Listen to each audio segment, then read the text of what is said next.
धीरे बोलो, कोई सुन ना ले। दीवारों के भी कान होते हैं, सबने सुनी होगी ये बातें, और हमारे मुंह से भी कभी न कभी ज़रूर निकली होगी। लेकिन सोचने वाली बात ये है कि जो बात हम लोगों से छुपाना चाह रहे हैं, क्या केवल वही बात उनसे छुपाना चाहिए? बुद्धिमान व्यक्ति ऐसी कौन सी 7 बातें हैं जो किसी को नहीं बताते हैं और अपने जीवन को सुखमय बना लेते हैं। आइए हम इन्हीं सब बातों को जानने के लिए आपको एक कहानी सुनाते हैं, जो कि है एक बौद्ध कहानी। इससे पहले कि आप हमारी कहानी में खो जाएं, इस चैनल को सब्सक्राइब जरूर कर लीजिए। तो चलिए कहानी शुरू करते हैं। एक समय की बात है, एक नगर में भोलू नाम का एक युवक रहता था। वह बहुत गरीब था। धन की कमी तो इतनी थी कि 2 वक्त की दाल रोटी भी अच्छे से नसीब नहीं हो पाती थी। दिन रात काम की खोज करता, पर उसे कोई काम नहीं मिल पा रहा था। फिर एक दिन उसने थक हार कर अपनी पत्नी को सारी बात बताई कि मुझे कोई काम नहीं दे रहा। हर जगह यही सुनने को मिलता है कि हमारे यहाँ काम की ज़रूरत नहीं है। मैं काम की तलाश कर कर के थक चुका हूँ। मुझे समझ नहीं आता कि मैं तुम लोगों का पेट कैसे भरूंगा, अपने बच्चे को कैसे पालूंगा, और ये चिंता मुझे दिन रात खाए जा रही है।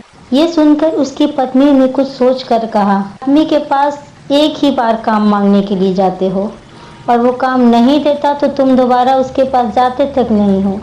अगर तुम्हें उनसे काम लेना है तो तुम्हें हमदर्दी जतानी होगी, तुम्हें हमदर्दी हासिल करनी होगी, अपनी गरीबी दिखानी होगी, ताकि वो लोग तुम्हारी मजबूरी समझकर तुम्हें काम पर रख लें।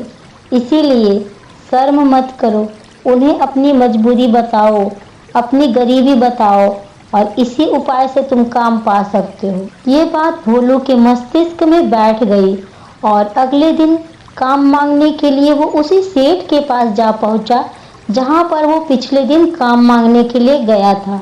लेकिन इस बार उसने हाथ जोड़कर उस सेठ से प्रार्थना की, उससे विनती की कि वो बहुत गरीब है और उसे काम की बहुत आवश्यकता है। जो कुछ भी वो उसे देंगे वह उसे पूरी मेहनत के साथ करेगा। कृपया करके मुझे अपने यहाँ काम पर रख ले। उसकी ये हालत देखकर उस सेठ ने उसे अपने यहाँ काम पर रख लिया। वो रोज वहाँ काम पर जाने लगा। अंदर ही अंदर वह बहुत खुश तो था कि चलो उसे काम तो मिला, लेकिन उसे वेतन दूसरे लोगों से कम मिलता था। वही काम जो दूसरे लोग कर रहे थे उन्हें ज़्यादा वेतन मिल रहा था। जब इस बारे में उसने अपने सेठ से कहा तो सेठ ने कहा, देखो भाई, तुम्हें काम की ज़रूरत थी, मैंने तुम्हें काम दिया। मेरा धन्यवाद करने की बजाय तुम मुझसे ही शिकायत कर रहे हो। ये कैसी भलमनसाहत है। ये बात सुनकर भोलू वहीं पर चुप हो गया। बात कहीं न कहीं सत्य थी, सच थी। सेठ ने तो उसे उसकी मजबूरी के हिसाब से ही काम दिया था और इसीलिए वो उसे अपने अनुसार ही वेतन देता था। लेकिन धीरे धीरे उसने ये बातें अपने सगे संबंधियों और अपने दोस्तों को भी बताना शुरू कर दिया। उसका सेठ कैसा आदमी है और उसे कितना वेतन देता है। समय बीतता रहा और भोलू पूरी लगन के साथ अपना काम भी करता रहा। लेकिन अब परिस्थितियां बदलने लगी थी। सेठ अब भोलू से दूसरे लोगों से ज़्यादा काम लेता था और उन्हें उनसे कम वेतन देता था। ये बात भोलू के मन को बहुत खलती थी। वो दूसरों से ज़्यादा मेहनत कर रहा है और दूसरों से कम वेतन पा रहा है। इससे उसके आत्मसम्मान को बहुत गहरी चोट पहुंची। अब धीरे धीरे उसका मन अपने काम से हटने लगा। उसका मन काम में नहीं लगता था।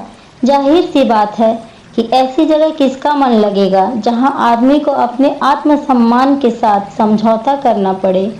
इसीलिए जल्द ही उसने अपना काम छोड़ दिया और वो घर पर आकर खाली बैठ गया।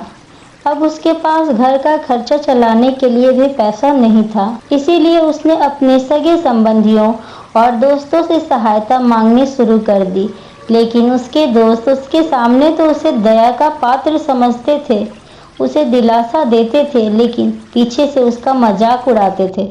वो कहते थे कि कितना बेवकूफ़ है, सेठ ने इतना काम लिया और बेचारे को पैसा भी नहीं दिया। अरे हम इसको पैसे दे दे तो कल को गए ये हमारा पैसा भी वापस नहीं कर पाएगा। काम तो इसके पास है ही नहीं, पैसा कहाँ से वापस देगा, और कोई भी उसे पैसा उधार नहीं दे रहा था। इसी वजह से भोलू की हालत दिन ब दिन खराब होती चली जा रही थी। अब वो दिन रात तनाव में रहने लगा था। वही दोस्त, वही सगे संबंधी जो उसके अपने होने का दिखावा करते थे, वो उसे दया का पात्र समझते थे।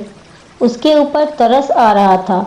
सब लोग उसे ज्ञान तो बहुत दे रहे थे, लेकिन कोई इसकी सहायता नहीं कर रहा था।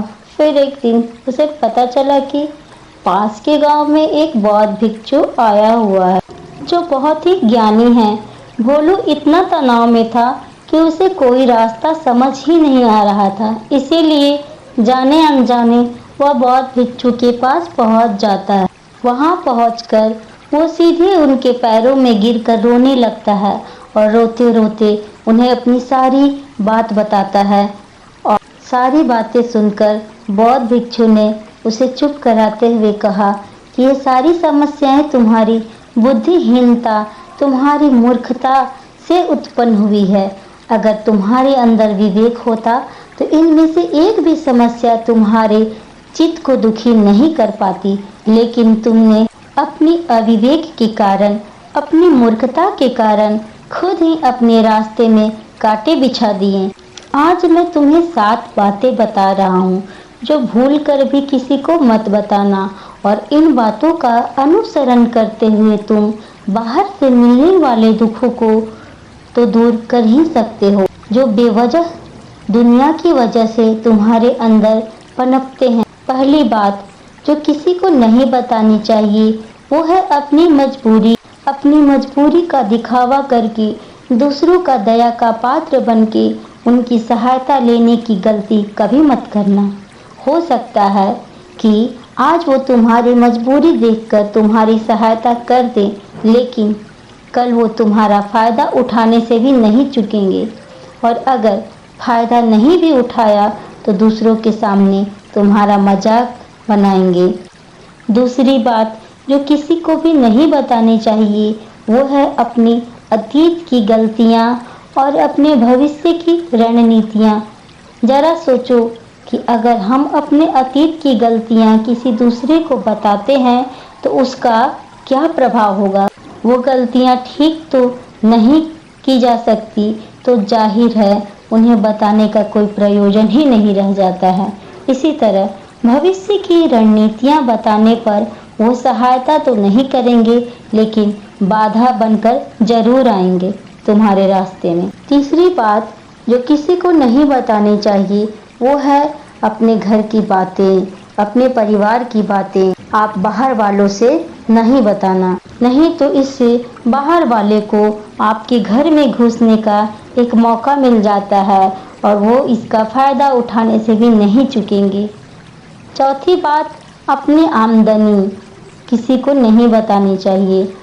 हो सकता है आपकी आमदनी अगले वाले व्यक्ति से कम या ज़्यादा हो। इस परिस्थिति में इसका कुछ विपरीत प्रभाव आप पर पड़ सकता है। पांचवी बात अपने मित्र व अपने शत्रु के बारे में किसी को नहीं बताना चाहिए, क्योंकि आज जो मित्र है अगर कल आपका शत्रु बन जाए तो आपके शत्रु के साथ मिलकर आपको ही धोखा देगा।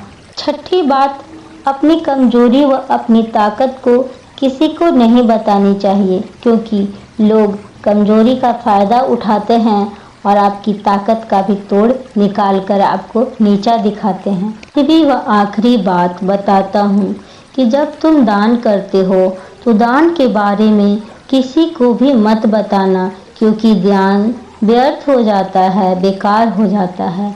दान गुप्त रूप से किया जाना चाहिए।